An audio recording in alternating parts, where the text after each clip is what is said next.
دەرهێنەرێک کورد هونەر سەلیم کوب گەلێک فیلمێن خۆت چەندین فەستیڤالێن ناونەتەوەی دەجێگرت و چەندین خەڵات وەرگرتن ji bo filmê xwe nû yê bi navê Kirasê Teng bajarê Stenbolê hilbijart. Huner piştî filmê xwe bi navê My Sweet Paperland dîsa berê xwe dide çîrokên jinan. Ez di filîm de jiyana wênekeşekî dilîzim. Ji bo min kêfxweşiyeke mezin e ku ez bi derhênerekî Kurd re kar dikim. Lewra ez jî Kurd im.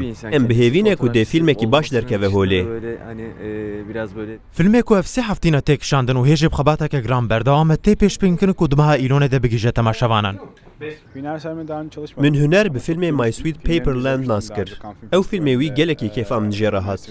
Li dû hevnasîna me qala vê projeyê ji me re kir. û me jî xwest ku çêkeriya fîlm wergirin ser pişta xwe. Derhênerekî wiha ye ku bi karê xwe baş dizane.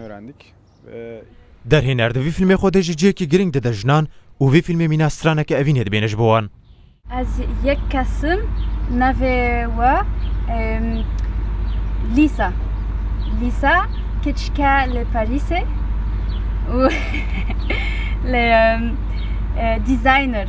û ez kurman jî pir hez dikim. Ez hindik car li başûr bû çûm û zor baş kurîsan zor baş e. Filmê ku xebatên wê berdewam in gelek lîstikvanên navdariyên ji Tirkiye jî dihewîne di nav xwe de. Caner Cîndorok û Tuba Büyüküstün jî tê de. Her şeyden önce çok keyifli bir set. Berî her tiştî ez duê baweriye deme ku ez li gel seteke gelekî baş kar dikim. Me enerjiyeke gelekî baş ava kiriye di nav xwe de û em li hev dikin.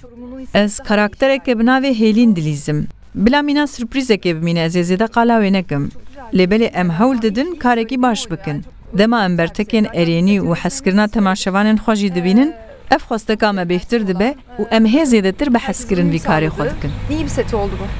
Çok keyifli. Tij wek derhênerekî tij lîstikvanan razî gelo çawa bû. Pir ez pir xweşxalim ket gel Tuba Büyüküstün, Veronik Vutriş, İnanç, Caner, Canan, Hezar û pir kesê din. Spas û xêratina Rûdaw dikin. Dizayinkereke ciwan li çend modelan digere ku di defîla xwe de cî bidewan.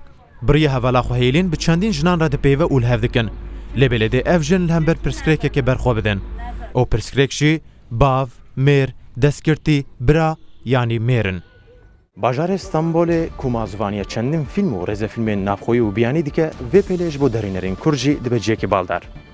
Derhêner Huner Selîm jî ji bo filmê xwe bi navê Kirasê Teng derbasî pişt kamerayê bû. Alan Ciwan, Rûdaw, Stenbol.